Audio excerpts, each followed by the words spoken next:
And good evening, everyone, and thank you all for joining us.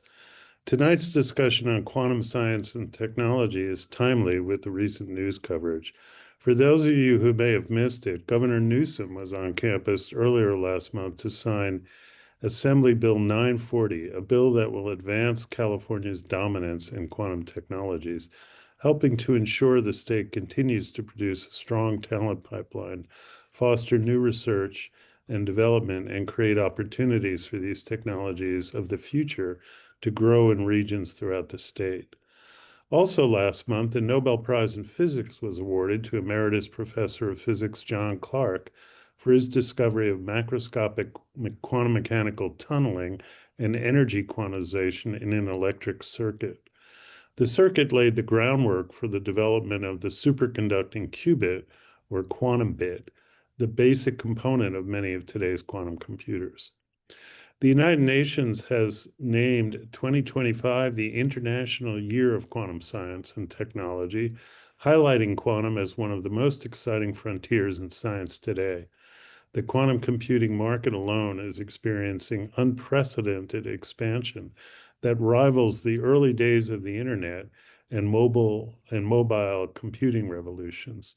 Market analysts project that the global quantum computing industry will grow from $1.3 billion in 2024 to an astounding $20.2 billion by 2030. Quantum information science harnesses phenomena like superposition, matter that is in multiple states at once until measured, and entanglement, where groups of particles are intrinsically linked, even across great distances, to make large leaps in computing, sensing, and communication. By changing the physical basis of computation in a way that improves the speed and complexity of computer processors, the field could unlock profound advancements from cryptography to medicine. With enormous momentum already driving us toward the quantum future, UC Berkeley has a unique opportunity to advance this untapped realm of science and technology for the benefit of the university, the state, and the world. Tonight, we will hear from 3 faculty members on the frontiers of quantum research, actually 2 faculty members and a graduate student, a quantum measurement expert, a newly arrived experimentalist working on hybrid quantum systems, and a standout graduate student. All will discuss how their work is bringing the mysteries of the quantum world to light. With that, I would like to introduce our moderator for this evening, Claire Cramer, Executive Director of Berkeley Quantum. Claire joined Berkeley earlier this month as the first Executive Director of Berkeley Quantum. She comes to us from the federal government, where she was deeply involved in planning, policy, and funding for quantum information sciences. Notably, Claire initiated one of the first quantum computing programs in the Department of Energy's Office of Science and played an instrumental role in developing their expanding quantum portfolio. In her new role as Executive Director, Claire will manage campus strategy around quantum information science, including oversight of our new quantum nexus space that we've just initiated in downtown Berkeley. So let me turn it over to you, Claire. Thanks, Steve. It's great to be here today to moderate this event. And I am honored to be the new Executive Director of Quantum here at UC Berkeley. As Steve mentioned, Berkeley's received a lot of attention recently for our work in quantum. We recently announced a partnership with NVIDIA to integrate quantum and AI into next-generation supercomputers using NVIDIA's QLink software. NVQLink is a low-latency, high-throughput interconnect that connects quantum processors to world-leading supercomputers, giving quantum researchers the ability to keep on top of errors in the qubits and also enable high-impact quantum applications. NVQLink incorporates control software developed by a team of Berkeley campus and Berkeley lab scientists. This partnership with NVIDIA will keep Berkeley at the forefront as both developers and users of next-generation computing capability. Just last week, we also hosted the Quantum California Summit. The summit was convened by GoBiz, which is the governor's Office of Business and Economic Development. The summit brought together academia, industry, and national labs to discuss how we can encourage economic development in quantum in the state of California. It was a truly representative group with participation from major quantum companies and leading researchers from universities across the state. So including, in addition to Berkeley, obviously, Stanford, Caltech, USC, UCLA, UC Santa Barbara, community colleges, as well as a variety of Cal State schools. All 4 of the Department of Energy labs present in California participated, as did scientists from the NASA research centers.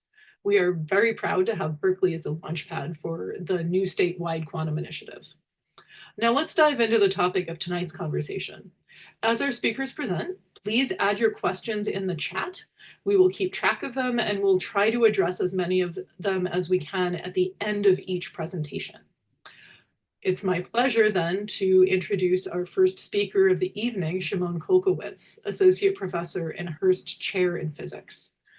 Shimon is an atomic physicist and quantum scientist with his experimental research focusing on quantum sensing, precision measurement, and metrology. The Kolkowitz lab is building some of the most precise clocks in the world out of ultra-cold strontium atoms trapped in optical lattices. They're investigating ways to make these optical lattice clocks even more precise and more accurate. They're also developing novel applications of these amazing instruments, including new tests of relativity, space-based gravitational wave sensors, and searches for dark matter and other physics beyond the standard model. Shimon, thank you for joining us this evening, and please go ahead and share some of your research. All right. Thanks so much, Claire and Steve, for the great introduction.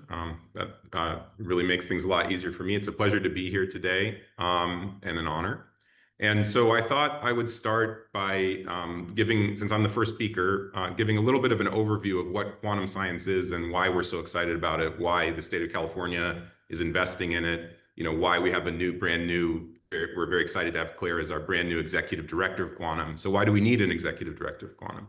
So quantum science is this, really exciting, cutting edge frontier area of research and technology. And the basic idea behind it is to harness the kind of weirdness and strangeness and counterintuitiveness of quantum mechanics to do things that you can't do with sort of the normal rest of physics. So most of the devices that we have, they're based on just classical physics, but quantum mechanics allows us to do some pretty interesting and strange things. And Dean Kahn already referenced this. We can, in principle, make quantum computers and do kind of quantum simulations that can solve problems that are fundamentally intractable, that are impossible to solve on the computers that we have today. And this can be useful for things like pharmaceutical development, for developing new materials, and also has uses in cryptography, all sorts of exciting applications. We can also use the same kinds of technologies to make very high precision and high accuracy sensors that we can use for medicine, that we can use in mineral exploration, in space exploration. There's all kinds of applications for this, and this is really my area of expertise. And then there's also this concept of quantum networks, that actually we can use the same kinds of quantum technologies and the same principles to also communicate privately and securely by sending information in these quantum bits, and also distribute entanglement across networks, actually to also enhance the sensing and computing that I already mentioned. And I'll just say that the speakers after me will be telling you more about quantum computing. You'll hear about that from Jackie, and quantum networks you'll hear quite a bit more about from Aziza. I'll be focusing mostly on quantum sensing. But I want to give a sense of what is this quantum weirdness and why does it let us do things that we otherwise couldn't do? And so the first weird aspect of quantum mechanics is the quantum in quantum mechanics. It's the idea of quantization. And it's the fact that we're used to classical objects being able to kind of be in any state. A ball can be anywhere on a hill or on a slope. But quantum mechanically, things tend to get quantized. For example, electrons orbit the nucleus inside of atoms. But unlike the planets orbiting the sun, the electrons can only be in very specific orbits. And you might remember pictures like this of these orbitals from your high school physics or chemistry classes. And this is a very weird thing, but it's real, and you can see it for yourself. If you look at the spectrum from a neon lamp, for example, which is a kind of discharge lamp, you'd see that actually if you look through that spectrum, if you look at that spectrum through a diffraction grating or a prism, you'd see all these individual quantized lines. You don't just see a broad spectrum like you would if you looked at the spectrum from the sun or from an incandescent bulb. And that's because these electrons are only occupying certain levels, and these lines each correspond to a transition between those levels. And already this quantization aspect of quantum mechanics gives you some really powerful technologies that we actually all already take for granted in our everyday lives. This is what enables atomic clocks in the GPS network that we all use to navigate around the world every day.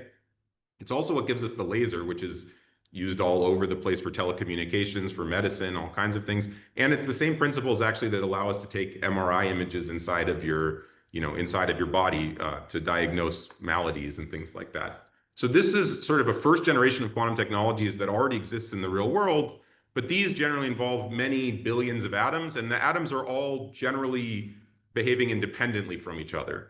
And so the frontier of quantum science research today is, can we harness the other even weirder properties of individual quantum systems and kind of control them on an individual quantum level, but also make them interact with each other and kind of orchestrate how they work together to make even more exciting technologies.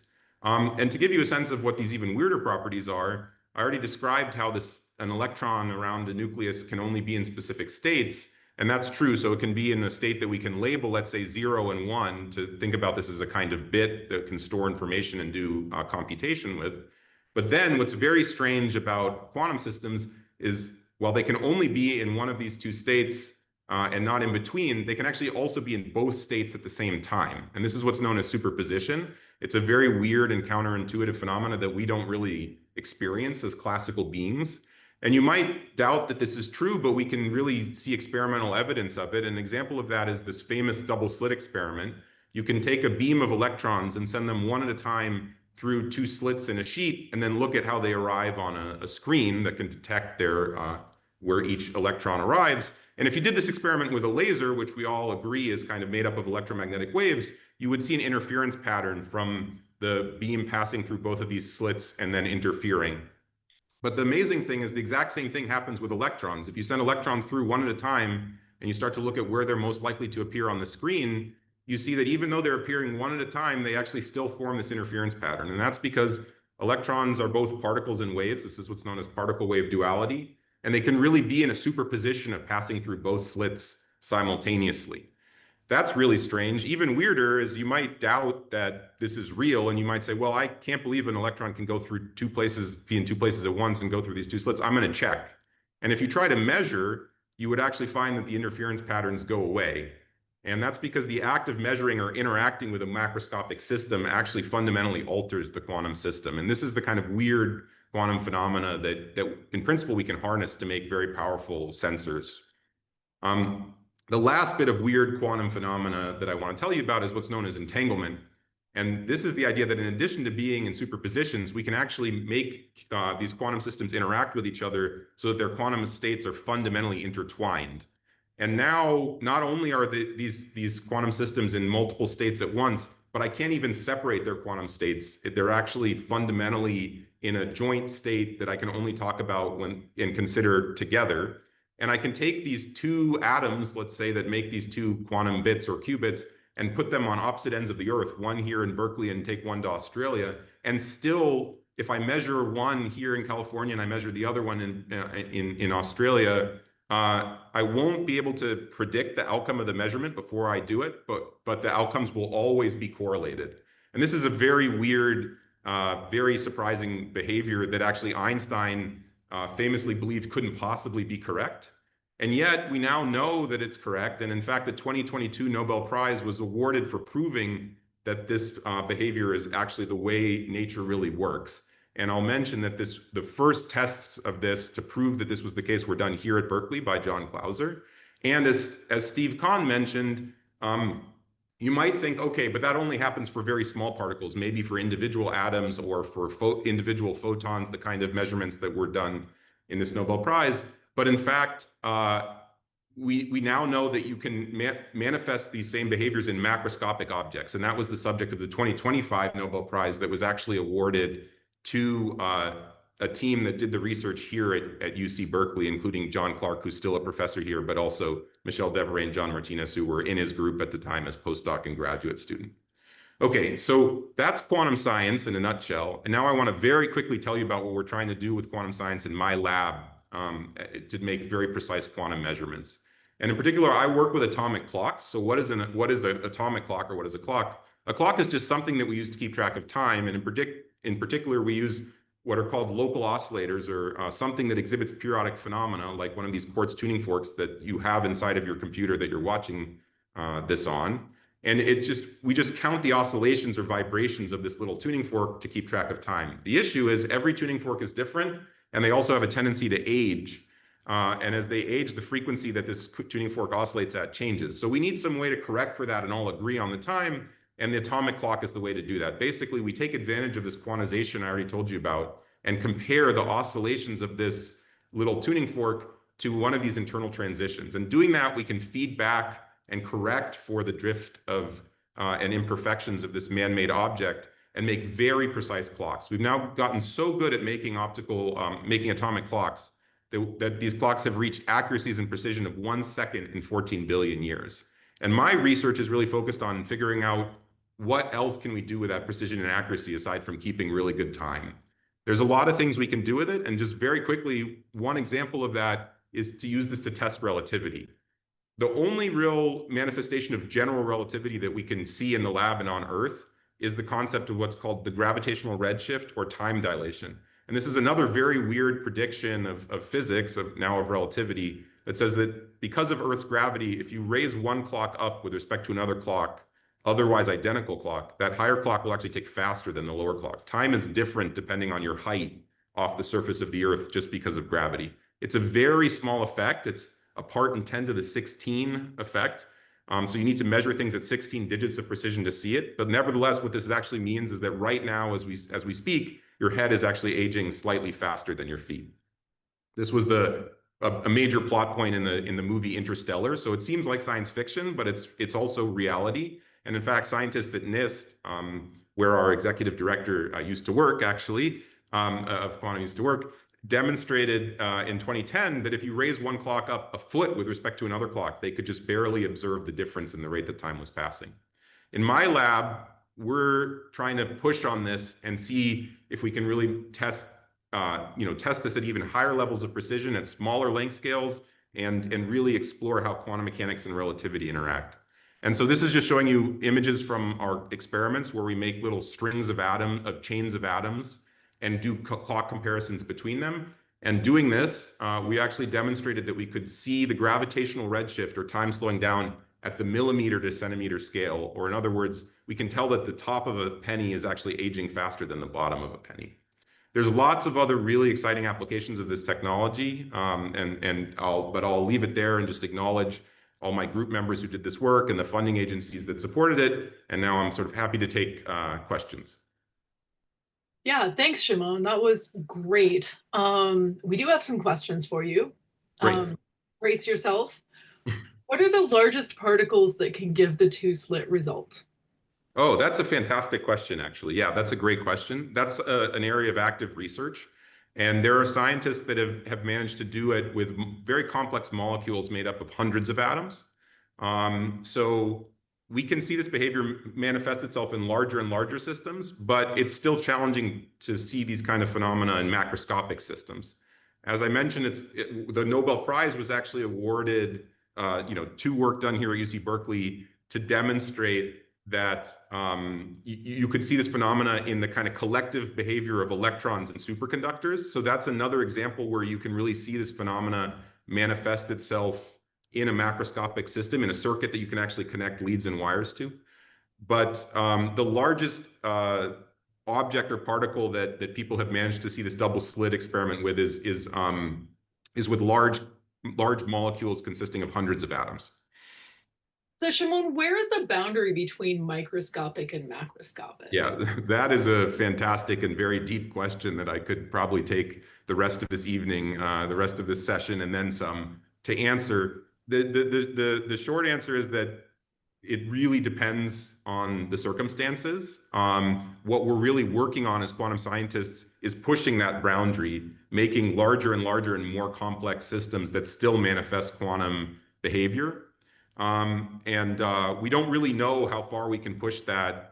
There's not really, as far as we know, a fundamental limit to how large you can make a system and still have it experience, kind of demonstrate quantum phenomena. And if we really want to realize, for example, a quantum computer, it's going to require entangling and maintaining this very fragile, very special quantum state in millions of qubits. And that's not something that exists yet, but that's what we're working towards. And there's no reason to believe that we can't do it. It's a technical challenge and an engineering challenge. And you'll hear about how we're trying to do that from Jae-Yi. You'll also hear from Aziza about how we're trying to distribute quantum states over very long distances and over many different nodes in a quantum network. Yeah, so it looks like we've got a bunch of questions about relativity and then also about entanglement. So Okay. I think I'm going to punt the entanglement questions to Aziza since she's going to talk about that in greater depth. Let's talk about relativity. So I'll let you decide which of these you want to answer first. Okay. If you're concerned about time moving differently at your head and your feet, should you spend more time standing upside down? Just in the If you're worried about that, my advice would be to sleep upside down, and it'll cancel out. So just sleep hanging upside down, and you'll be all right. And if you're worried about the top of your penny getting older than the bottom, just flip them over every now and then. Yeah. But we don't have pennies anymore, right? Didn't they just discontinue I think they minted the last ones today or yesterday or something. Yeah, I know. So now I'm going to tell my kids to really hang on to all of them, because exactly. one day melting them down and selling them, which was illegal and probably still illegal. All right. So how does time vary between the middle of a star and its periphery? Oh, that's an interesting question too. Yeah, I mean, time does slow down in the middle of a star compared to the outside of a star, and these are effects that you have to take into account when you consider stellar sort of dynamics and formation. We can measure these effects with our clocks because they're incredibly precise measurement devices, but we don't really see them, see it manifest itself. But when we look out at the universe and look at things like, neutron stars and black holes, these kinds of relativistic effects actually can be quite significant, and you have to take them into account to really understand what you're seeing and what's going on. Cool. And maybe we'll do one more. Einstein was right about a lot of stuff. Why was he flummoxed by quantum phenomena? Yeah, that's a great question.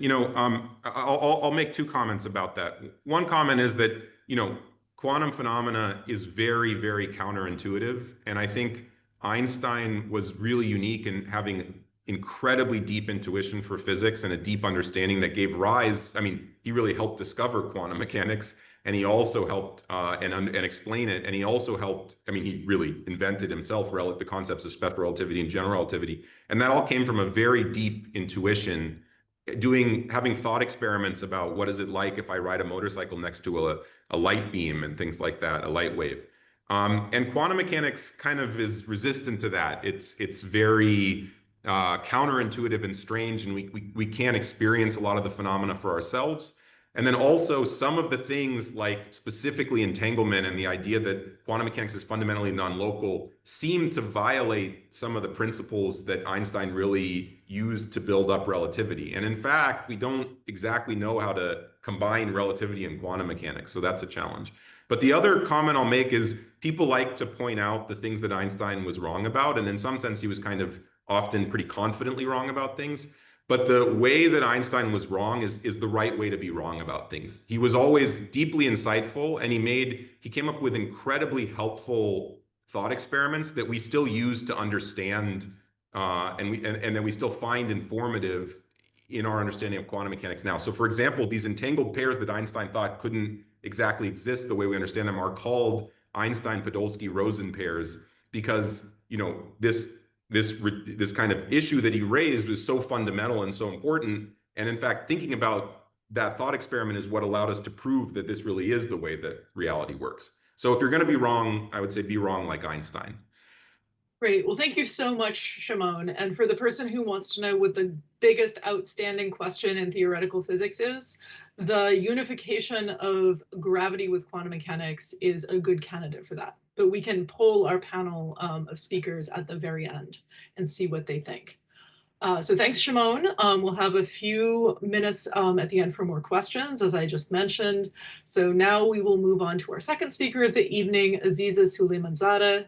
Aziza is an assistant professor of physics at UC Berkeley. Her group explores hybrid quantum systems that combine Rydberg atoms, superconducting circuits, and nanophotonics. Her research focuses on creating novel quantum interfaces and generating entanglement resources that link those three platforms for quantum information processing, communication, and sensing.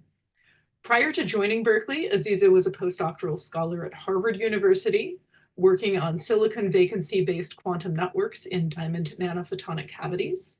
She earned her PhD in physics from the University of Chicago, where her dissertation on Rydberg cavity QED in optical and superconducting cavities earned the 2023 Deborah Jin Award for Outstanding Doctoral Thesis, and she received an undergraduate degree in physics from Harvard University. Aziza, thank you for joining us. Please tell us about your work. Hi, everyone. Hopefully everyone can hear me. It's a pleasure to be invited to this wonderful event and follow Shimon's wonderful talk. So today I'm going to tell you a little bit about what my newly established lab is doing at UC Berkeley. We're having a really good time, so I wanted to share a little bit of on the science side.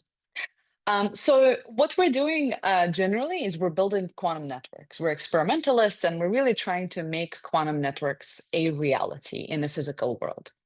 But first, what are quantum networks? So you can think about quantum networks as a distributed system with nodes that have quantum capability, such as computation for processing quantum information locally, memory to store quantum information, and ability to exchange quantum information or exchange quantum states between each other.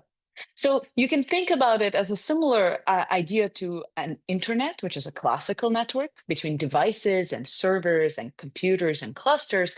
But now could imagine having quantum nodes and the connections that not just can exchange zeros and ones, which is what classical information is based on, but now can exchange quantum states.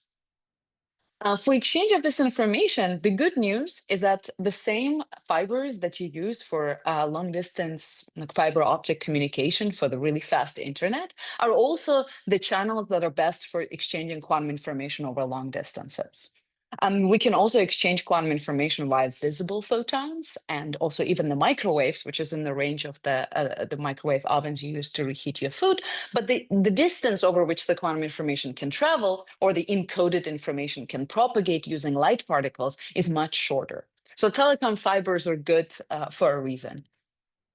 Once we have this system established, once we build quantum networks, there are multiple applications that we're personally interested in, and we kind of think about it in two different directions. One direction is application in technology. Here you can think about starting from like the early excitement of our field, which was more about secure quantum communication, where people in the field realized early on that postulates of quantum mechanics can lead to really peculiar effects that we can use to encrypt information in a information theoretic manner. What that means is that unlike classical encryption, where you can potentially tap some of this information and store for a future time, where maybe an adversary will have exponentially larger or much larger computational power and will be able to then decrypt or decode our information, quantum mechanics allows you to do this in a future-proof way, which is like the security is based on purely on postulates of quantum mechanics or on laws of quantum physics. The other direction, which we're excited about from technological point of view, is that you can use quantum networks to distribute entanglement across different computers. And when I see computers in this case, I mean quantum computers. Similarly, how we have supercomputers in classical world, which have a bunch of processors that are interconnected together, which generate a lot of compute in parallel. So you can also imagine having super quantum computers, which are entangled across either the same room or the same building or even different countries. As long as you can distribute entanglement across them, you can run algorithm on these computers as if all of the qubits, all of the computation was in the same place. And one really fun, I really enjoy this particular application, which is called delegated blind quantum computing. This is a combination of both secure quantum communication and distributed quantum computing.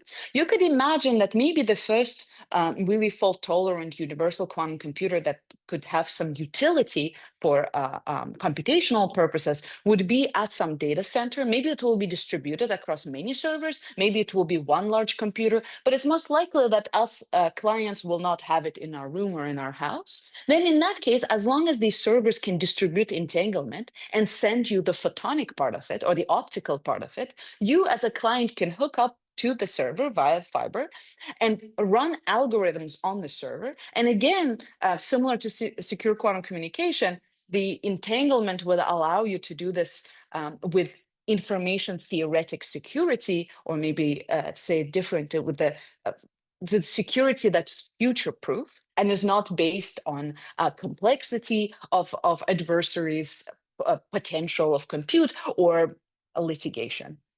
And so this is a really wonderful ways where quantum mechanics can give you some advantages that are not intuitive at first, but really exciting in technological applications.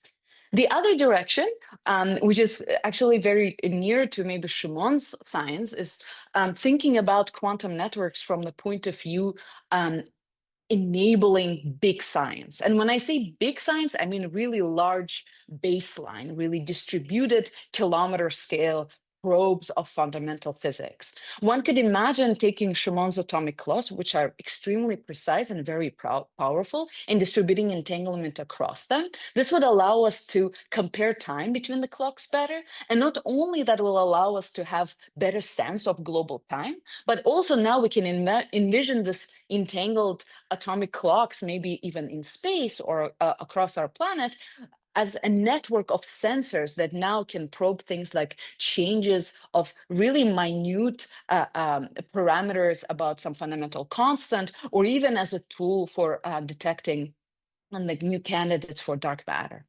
The other direction is also kind of similar in this, is that you can use entanglement to extend the resolution of telescope arrays, like similar to the ones that are used to detect this ring of a black hole. By generating entanglement, you can detect even fainter signals by moving the telescopes farther and farther apart, and that way increasing the resolution of the angle in the sky of the object you're trying to detect. So we're very excited about this potential, and our lab is dedicated to build the next generation systems that can enable the science that I just described. And we're exploring quantum networks on two different scales. Our bread and butter is entanglement, as Shimon beautifully described, but we're kind of thinking about distribution of entanglement at two different length scales. One is a long distance, where we're envisioning generating quantum networks where we can distribute entanglement with Berkeley, of course, as a hub, and maybe even like across the Bay Area, and really powering these distributed quantum systems. And on the other direction, we're thinking about distributing entanglement on shorter distances, where we're trying to envision what would a heterogeneous quantum system look like, inspired by the fact that our motherboard is extremely non-monolithic and has a lot of different types of classical compute. So briefly to describe just like a long distance experiment that we're developing. So here we're using neutral atoms, which, as Shimon described, are really powerful qubits which have transitions that at optical and telecom wavelengths, which means we can generate light matter entanglement with these photons that can travel long distances. And what's really remarkable about atoms is that they have really long coherence times of tens of seconds, which is enough for the emitted photon to travel to the moon and back. So we're building these systems where we're bringing neutral atoms, which is super coherent and really scalable, with the nanophotonic chips which we're developing in the Nano Lab at Berkeley to really generate these powerful entanglement distribution registers. This is what like a system would look like, where you have like an area where you generate entanglement and an area where you can do local compute. And briefly to mention the second direction, which we're trying to get encouraged by the fact and inspired by the fact that every useful device in digital classical computers is extremely monolithic. We have electronics, like CPU has a lot of transistors. We have MEMS, which are mechanical. We have optical components, which interconnect the system. And they're doing this in unison to do powerful computation. So it is really unlikely that if quantum computation become useful and interesting for different applications, that it will be very monolithic. So one of the experiments we're exploring is we're trying to entangle two very different types of qubits, neutral atoms and superconducting circuits on chip, to create this like a new heterogeneous platform, which could be a first attempt of what would it look like to have a heterogeneous platform where superconducting circuits could do fast computation and neutral atoms could act as a really long coherence memory. And with that, I want to finish my talk and just point out that we're a new lab that is growing. I have wonderful students starting the lab from scratch. So we've been developing our setup. We have a lot of really amazing team members, including this little one. So with this, I'd like to thank you for your attention and happy to answer questions. Hey, thanks, Aziza. We do have questions for you. I'll ask the reasonable one first. Has entanglement at a distance been put to practical use yet?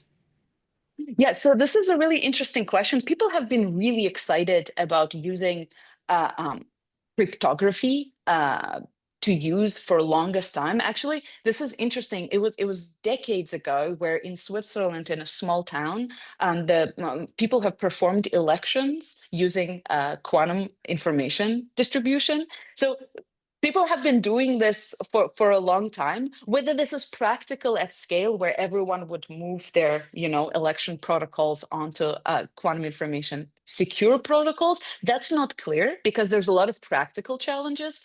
But we've demonstrated distributed gates between different locations. We've distributed codes, encrypted codes using quantum information. So it has been useful, but there's useful and practical, and they both have to come at the same time to the right task.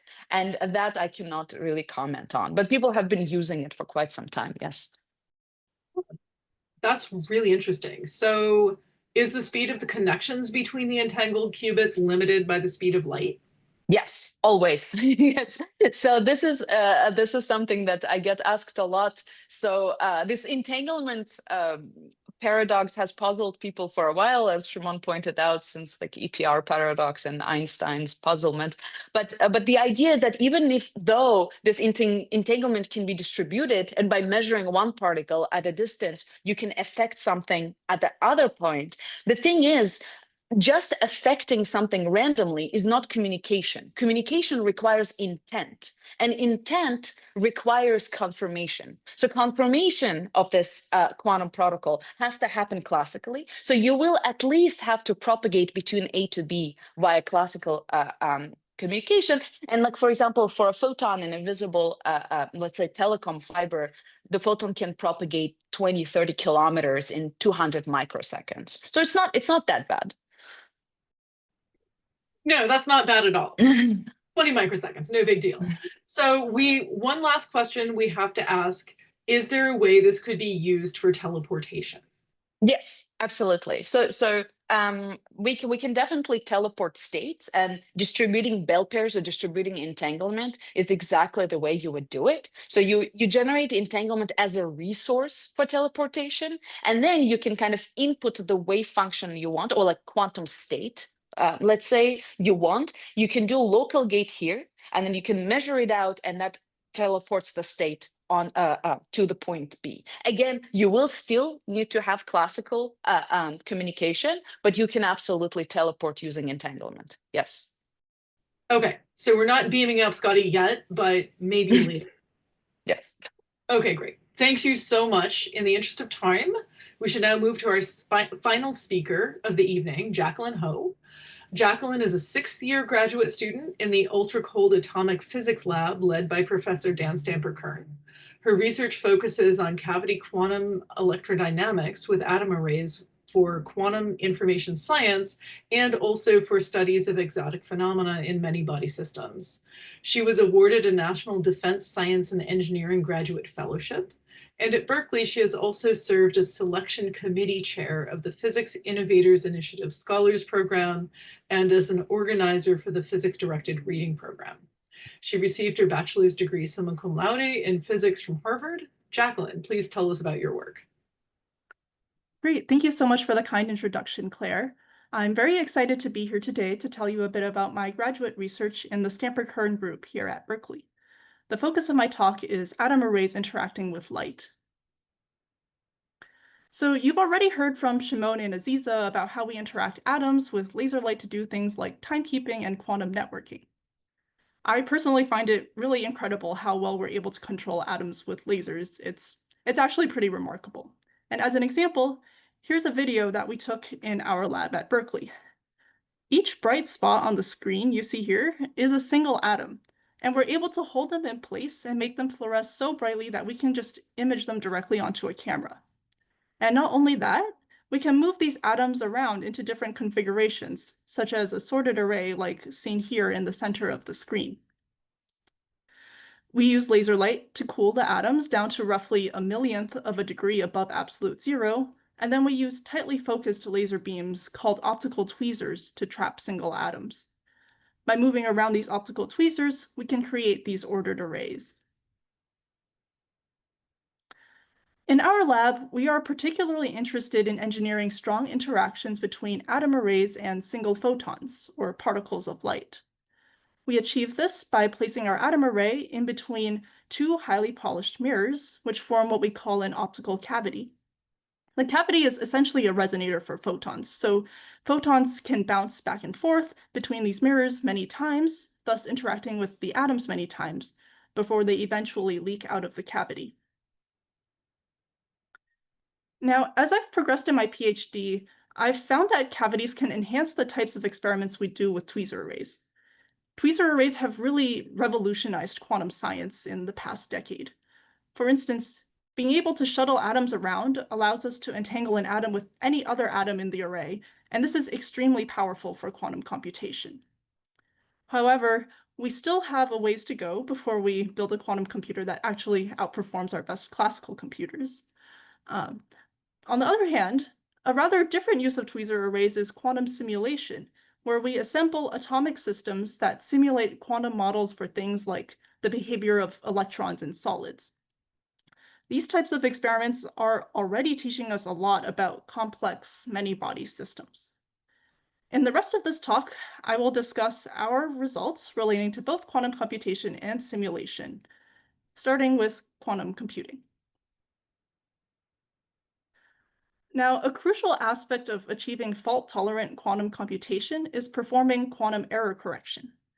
Basically, we need to do qubit state measurements in the middle of a circuit to assess whether errors have occurred. In our lab, we did state readout with a cavity because a cavity can greatly speed up such a measurement by enhancing the rate at which an atom spontaneously decays. As Shimon mentioned earlier, when an electron transitions between an atom's discrete energy levels, a photon gets emitted. This spontaneous emission actually originates from interactions between atoms and the electromagnetic field fluctuations in vacuum. A cavity can enhance the strength of these fluctuations, causing an excited atom to decay at a faster rate and preferentially into the cavity. So to read out the state of the atom, we basically do this. We apply laser light that is resonant with a certain atomic energy transition. If the atom is in a state that is resonant with this laser, which is shown as the 1 state here, then it gets excited, and then we can watch it emit photons into the cavity as it decays. Conversely, if we don't see any photons get emitted, then we know the atom was in the 0 state instead.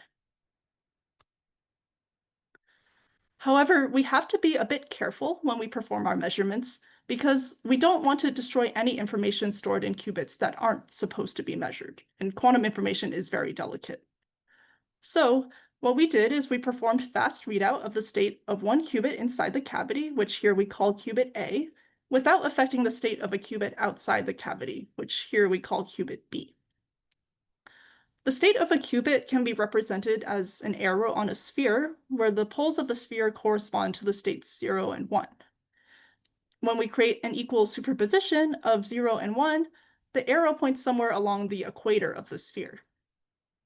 Now, what we want to know is, when we do a measurement on qubit A, does it change the direction of qubit B's arrow?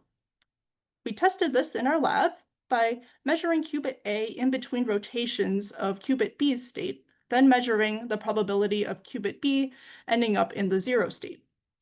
The fact that we see this really nice sinusoidal curve as a function of our applied rotation angle indicates that B's state was indeed preserved during the measurement of qubit A. Okay, so that was the quantum computing side of things. I'll now switch gears and discuss our results on quantum simulation. In nature, we often see that macroscopic systems behave very differently from the individual particles that they're made of. For instance, you can consider phase transitions, which just generally refer to a change in the physical properties of a system.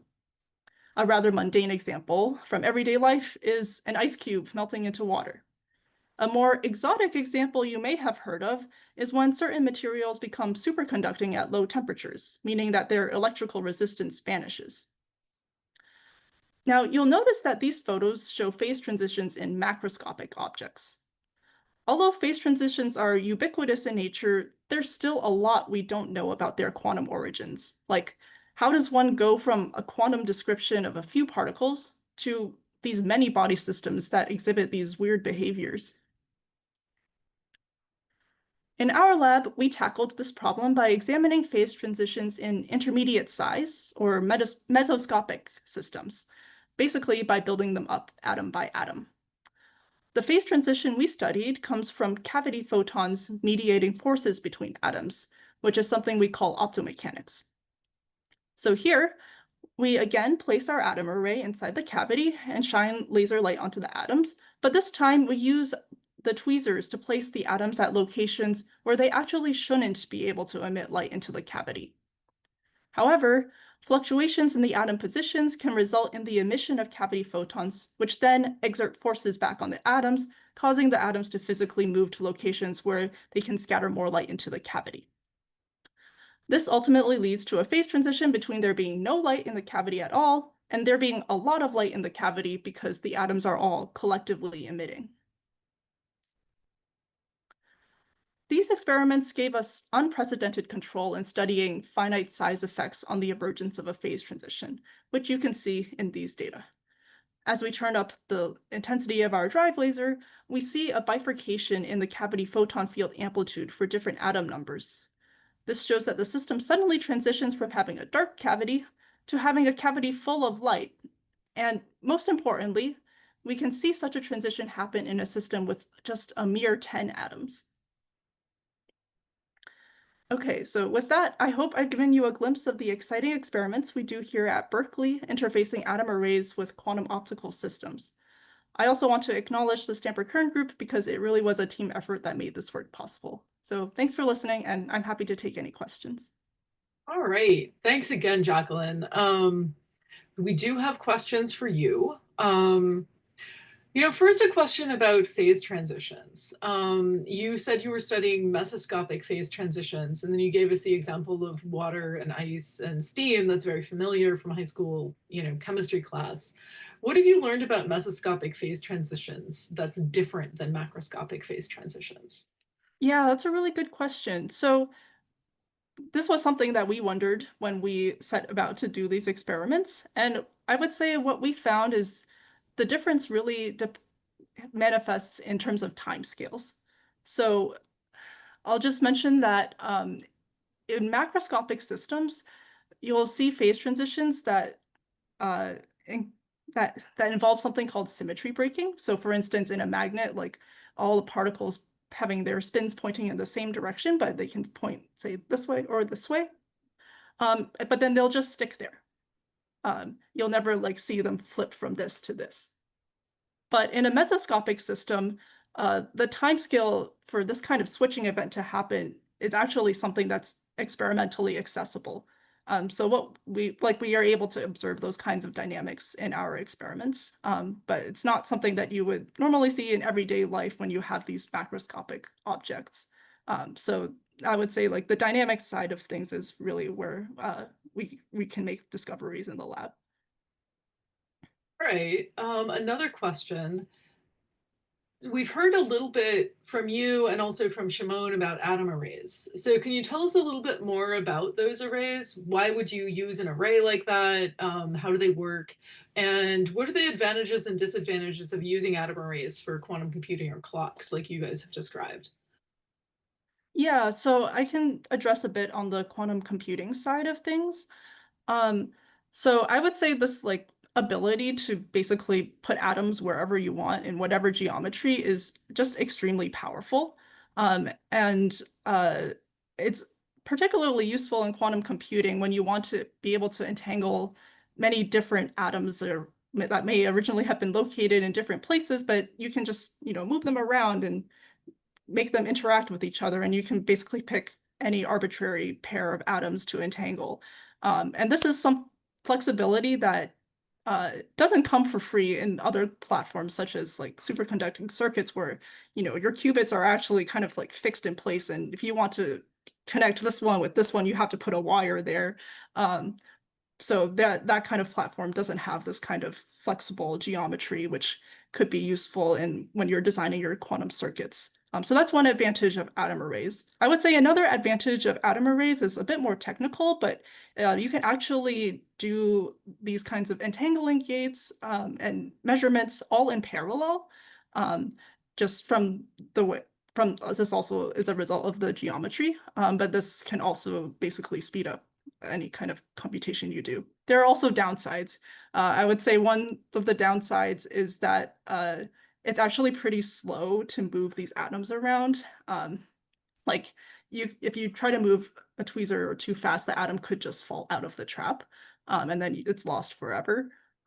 So yeah, so I would say like the moving timescale is actually quite slow compared to the other timescales involved, which, like the timescales for actually doing these entangling gates, for actually, yeah, like doing, basically the circuit elements. So yeah, moving is slow. And also traditional measurement techniques for like atomic state readout tend to be slow, which is what motivated us to try doing this cavity measurement, which actually speeds it up a lot. But yeah, so those are a couple of pros and cons for the atom arrays. There was another part of your question I might have missed? I think in the interest of time, we should bring all three speakers back, and then we should get to some of these very deep fundamental questions people are asking. So, what is the most important unsolved theoretical problem in quantum science? We're going to ask you three experimentalists. Jacquelyn, why don't you go first? Oh, I mean, this is a tough one. I mean, yeah, I mean, I think, like you said earlier, Claire, I think the question about how to unify quantum mechanics with gravity is a very deep question that basically nobody knows the answer to right now. And there's actually a lot of research on this at Berkeley, in the floors above us from the theorists. I am definitely not the most qualified to comment on their work, though, but maybe Shimon or Aziza have more insights. I'm still getting to know my colleagues upstairs, but stay tuned as a new arrival. I do agree with this. Unification is really exciting. Potential like building experiments that could potentially probe the quantumness of gravity, which is, I mean, Shimon will tell you, it's actually really hard to come up with experiments that could do it. The other thing that would be really nice to learn what is missing from our observations of the mass and like that mysterious energy that we know are out there. So that's also, like kind of the concepts of dark matter, dark energy. Is that what it is? And if it is, what is that exactly? How to make it undark in some sense would also be really nice. Yeah, I'll agree with everything that Jackie and Aziza said. I mean, I think there are some really big questions in physics overall. What is dark matter? What is dark energy? And then there's in quantum science specifically, this question of how to reconcile quantum mechanics with gravity is a big one. But another one that I saw a lot of questions about in the chat is this idea of interpretations of quantum mechanics. How do we understand quantum mechanics? How do we reconcile this fact that it's a fundamentally non-local theory, this idea that this entanglement, something seems to propagate instantaneously, but we can't use it to communicate faster than the speed of light. Information isn't transmitted faster than the speed of light. How do you understand the double slit experiment? Is it this many worlds interpretation that there's actually an infinite number of infinitely branching universes? And there's even debate, very, very strong debate, and some of that was reflected in some of the questions, I think, about whether these interpretations are physically meaningful or just a way to wrap our heads around math that actually describes the quantum mechanics that we just don't have a good understanding or intuition of. And I think those are really interesting, deep questions, and they're somewhat, philosophical, but they're also, physically meaningful. And we don't know the answers to a lot of those questions. Yeah, no, thanks, guys. I'm gonna ask one that Shimon, I think you'll cover this quickly. Is time quantized? If so, how does that work? Yeah, that's a really great question. There is a sense in which there's something called the Planck time. And so there is kind of a Planck length, which is kind of a fundamental length of space where we would expect space to be quantized. And similarly, there's a Planck time, which is how long it would take light to travel that length. It's incredibly, incredibly short, like we can't really wrap our heads around how small of a unit of time it is. It's something like 10 to the minus 40 something. I don't quite remember the number, seconds. So it's so far below anything that we ever experience or any meaningful physical dynamics that it's not important from a physics perspective right now. But there is a sense in which we think time, just like everything else, is quantized. Yeah. Yeah, thanks. Okay, so we've got a couple of questions about AI and quantum. So I'm going to ask them together and then see what you guys have to say about them. So on the one hand, has AI been used to help with generating quantum predictions or, for example, predicting the existence of certain particles? And then on the other hand, does the development of AI involve quantum computations or entanglement? So sort of two sides of one coin there.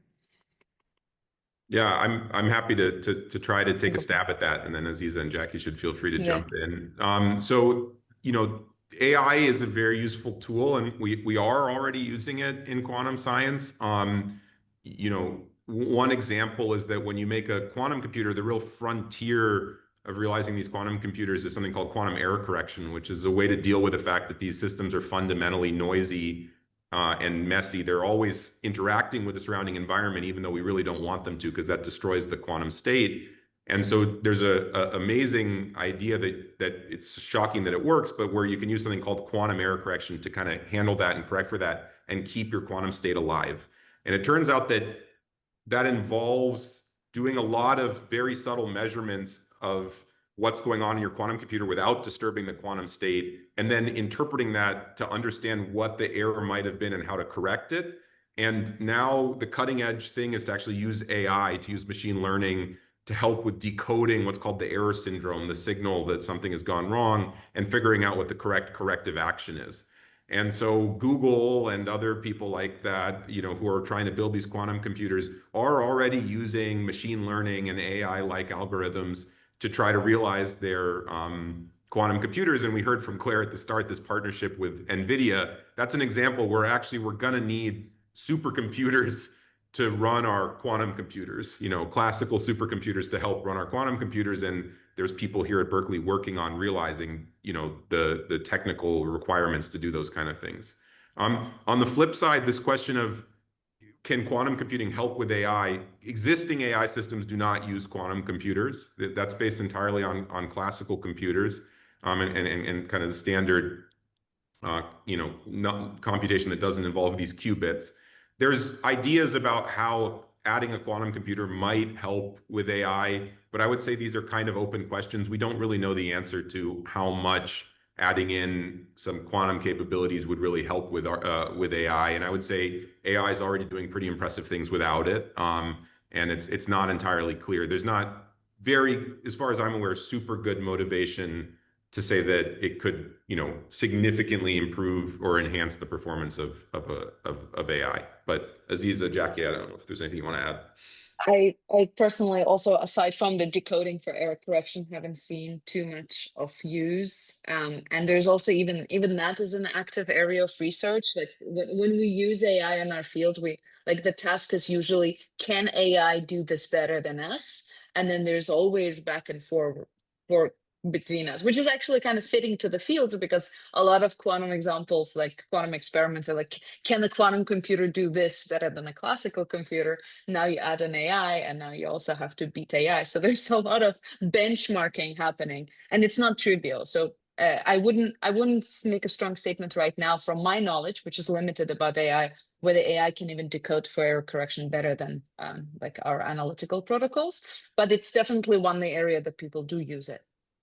And then a lot of people are really involved to show that is there like advantage of using AI for decoding for error correction, which is also very active from my, again, limited understanding. Yeah, I completely agree with Shimon and Aziza. I also just add very quickly that I think like AI is useful in the lab for more mundane tasks. So maybe it's not like, it can help us with doing like our calibrations faster, for instance. But I would say at this moment, it's not super clear what it brings to like the actual science goals that we're trying to achieve. Yeah. Okay, great. Well, thank you guys so much. There is one question in the chat that Jackie and Shimon, I think you can answer just quickly in writing. And that's about the Heisenberg uncertainty principle and the tweezer arrays. And, so that's all the time we have. Thank you again for your presentations. And to close, I'm going to hand the floor back over to Dean Steve Kahn. Great. Thank you, Claire, for moderating, and thanks to all our speakers for their compelling presentations. It's always fascinating to hear about the groundbreaking research emerging from our departments. This is only the beginning of where quantum science will take us. We hope you've enjoyed this session of Basic Science Lights the Way and learned something new. Thank you for being part of our efforts to uplift scientific research and education, connect curious people to science and ideas, and support discoveries big and small. Please reach out if you would like to learn more about anything we've covered. As always, a video of today's session will be available on our website approximately 2 weeks from now, and you can always visit the website to watch episodes you missed. We'll see you next season, and until then, stay curious, fiat lux, and of course, go Bears.